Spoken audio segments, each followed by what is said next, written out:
बिस्मिल्लाहिर्रहमानिर्रहीम। जाफ़िर बिन सुलेमान रहमतुल्लाह अलैह कहते हैं, मैं हज़रत मालिक बिन दीनार के साथ एक दफ़ा बसरा में चल रहा था। एक आलीशान महल पर गुज़र हुआ जिसकी तामीर जारी थी और एक नौजवान बैठा हुआ मेमारों को हिदायत दे रहा था कि यहाँ ये बनेगा, वहाँ इस तरह बनेगा। मालिक बिन दीनार इस नौजवान को देखकर फरमाने लगे कि ये शख्स कैसा हसीन नौजवान है और किस चीज़ में फंस रहा है, इसको इस तामीर में कैसा इन्हमाक है। मेरी तबीयत पर यह तकाज़ा है कि मैं अल्लाह जल्ल शानहू से इस नौजवान के लिए दुआ करूं कि वो इसको इस झगड़े से छुड़ाकर अपना मुखलिस बंदा बना ले। कैसा अच्छा होगा अगर ये जन्नत के नौजवानों में बन जाए। जाफ़िर, चल इस नौजवान के पास चलें। जाफ़िर कहते हैं कि हम दोनों इस नौजवान के पास गए, इसको सलाम किया। उसने सलाम का जवाब दिया। वो मालिक से वाकिफ़ था मगर मालिक को पहचाना नहीं। थोड़ी देर में पहचाना तो खड़ा हो गया और कहने लगा, कैसे तशरीफ़ आवरी हुई। मालिक रहमतुल्लाह अलैह ने फरमाया, तुमने अपने इस मकान पर किस कदर रुपया लगाने का इरादा किया है। उसने कहा, 1,00,000 दरहम।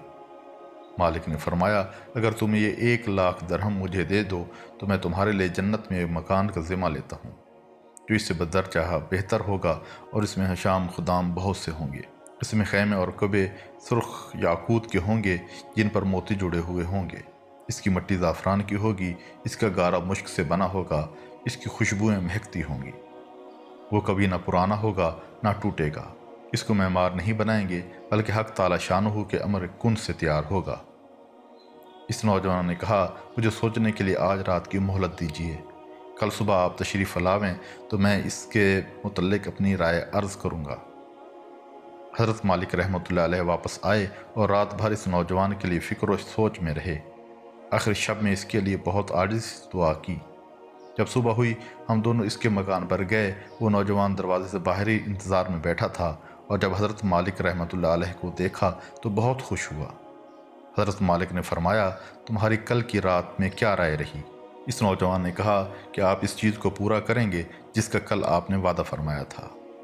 हज़रत मालिक ने फरमाया, ज़रूर। उसने दरहम के तोड़े सामने लाकर रख दिए और दवात कलम लाकर रख दी। हज़रत मालिक रज़ी अल्लाह तआला ने एक पर्चा लिखा जिसमें बिस्मिल्लाहिर्रहमानिर्रहीम के बाद लिखा कि ये इकरारनामा है, मालिक बिन दीनार ने फ़िलाँ शख्स से इसका ज़िम्मा लिया है कि इसके इस महल के बदले में हक ताला शानहू के यहाँ इसको ऐसा महल जिसकी सिफ़त ऊपर बयान की गई, यानी जो सिफ़ात इस मकान के ऊपर गुजरी वो सब लिखने के बाद लिखा, मिलेगा। इससे भी कहीं ज़्यादा उम्दा और बेहतर जो उम्दा साया में हक ताला शानहू के करीब होगा। ये पर्चा लिखकर उसके हवाले कर दिया और 1,00,000 दरहम इसे लेकर चले आए। जाफ़िर फरमाते हैं कि शाम को हज़रत मालिक के पास इसमें से इतना भी बाकी न था कि एक वक्त के खाने ही का काम चल सके। इस वाक़े को 40 दिन भी न गुजरे थे कि एक दिन हज़रत मालिक रहमतुल्लाह अलैह जब सुबह की नमाज से फ़ारिग हुए तो मेहराब में एक पर्चा पड़ा देखा। ये वही पर्चा था जो मालिक ने इस नौजवान को लिख कर दिया था और उसकी पुश्त पर बग़ैर रोशनाई के लिखा हुआ था कि ये अल्लाह जल्ला शानहू की तरफ से मालिक बिन दीनार के ज़िम्मा की बरात है। जिस मकान का तुमने इस नौजवान से वादा किया था वो हमने इसको पूरा पूरा दे दिया और इससे 70 गुना ज़्यादा दे दिया।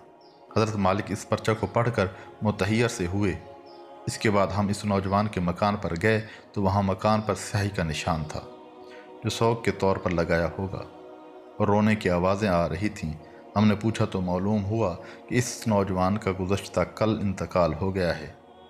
हमने पूछा कि इसका गुस्ल मैयत किसने दिया था। उसको बुलाया गया। हमने उससे उसके नहलाने और दफनाने की कैफियत पूछी।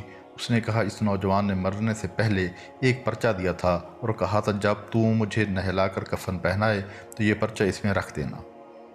मैंने इसको नहलाया, कफनाया और वो पर्चा इसके कफन के और बदन के दरमियान में रख दिया। हज़रत मालिक ने वो पर्चा अपने पास से निकाल कर इसको दिखाया। वो कहने लगा, ये वही पर्चा है। कसम है उस ज़ात की जिसने इसको मौत दी, ये पर्चा मैंने खुद उसके कफन के अंदर रखा था। एक दूसरा नौजवान उठा और कहने लगा कि मालिक, आप मुझसे 2,00,000 दरहम ले लीजिए और मुझे भी पर्चा लिख दीजिए। हज़रत मालिक ने फरमाया कि वो बात दूर चली गई, अब नहीं हो सकता। अल्लाह जल्ला शानहू जो चाहता है वो करता है। इसके बाद जब भी हज़रत मालिक रहमतुल्लाह अलैह इस नौजवान को जिक्र करते तो रोने लगते और इसके लिए दुआ करते थे। हासिल कलाम ये है, बेशक دنیا کی عمارتوں میں کچھ نہیں رکھا، یہ سب فنا ہونے والی ہیں۔ عقل مندی ہے انسان اپنے لیے عمارت اس جگہ بنائے جہاں تعمیر ہمیشہ رہے گی۔ اللہ کرے اس واقعے سے ہمیں بھی سبق حاصل ہو، آمین یا رب العالمین۔ خدا حافظ۔